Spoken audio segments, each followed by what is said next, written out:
bilang henerasyon ng Gen Z, mga kabataang bagong henerasyon, sa tingin mo hindi magandang ihimplo ito para sa mga liderato sa pamahalaan dahil sabi mo kanina hindi nag-i-encourage ng trust and confidence of the youth sa gobyerno? Hindi magandang ehemplo, lalo na sa mga hindi nakakaalam pa ng batas natin. Sa mga mamamayang Pilipino, kung ako ay isang magsasaka at wala akong kaalam-alam, ang pagkakaalam nga ng ibang tao, sandali lang may kaso ba yan? O sige, papuntahin mo sa Congress. Akala nila, ano na siya, for prosecution, yung Congress ngayon.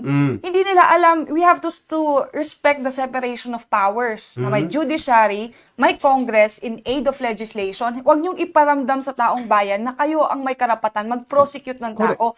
Dahil hindi yan yung trabaho nyo. Respetuhin natin ang mga branches ng ginagalawan lamang natin. Tama. So, ngayon, nawalan ng trust and confidence dahil una sa lahat, I'm speaking as a person na ang yabang. Ang yabang dahil kayo ngayon ang nakaupo. Kaya like